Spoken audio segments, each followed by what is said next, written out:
Okay, you see this thing called grace of God. A lot of people hide under the umbrella of this thing they call the grace of God. A lot of people hide under that umbrella. When people don't want you to know the secret to their success, whether good or evil, they hide under that umbrella of it is the grace of God.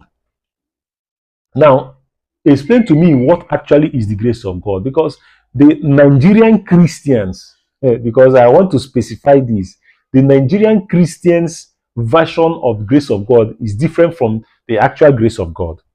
So if you have a different argument, I want you to bring it to the comment section. Let's discuss this. Because the Nigerian Christians version of the grace of God is that he read chemical engineering in school and then he got a job at the bank. That's their version of grace of God. After reading, you are an engineer by profession, by academics, you are an engineer, and then you are working at the bank. And then the person who read banking and finance is doing tailoring. The person who read banking and finance in school is doing tailoring. That is Nigerian Christians' version of the grace of God. Okay. Now, I don't think that is proper, because people tag grace of God as something that they don't do the reps, they don't do the work that is required for success to come, and then they are praying for grace, for God's grace to do the rest for them.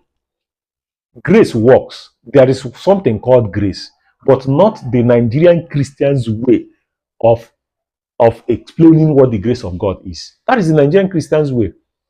Okay, the grace of God is the reason why an evil man is breathing the air, and you, that is the Christian, is still breathing the same air. That is the grace of God.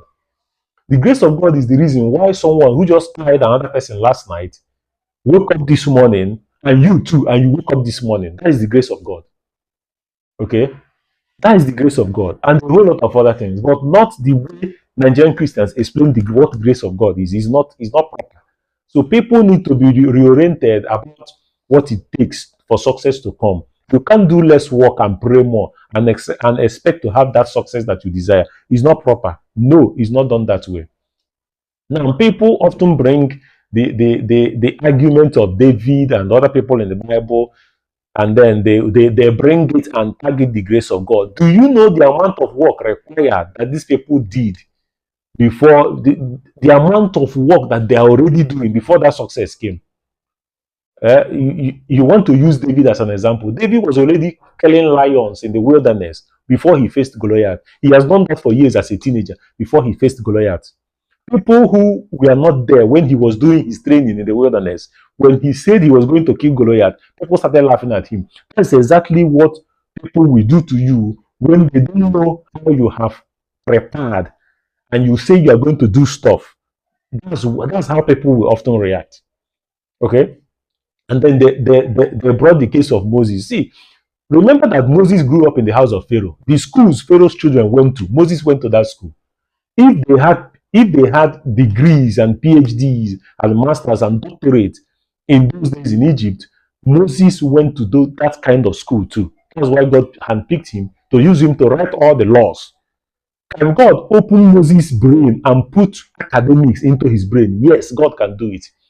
Did God open Moses' brain to put that academics into his brain? No, God did not do it. God had to put Moses through the process to learn all those stuff he had to learn. Okay, God had to put him through the process, showing that the physical things are, for you to gain the success that you desire, you must have to pair physical and spiritual for you to get that success that you desire. But Christians of today, they don't understand. All they need to do is that they have to pray and pray and pray for that success to come. The amount of work that they need to do to get that success, they don't want to do it. Okay.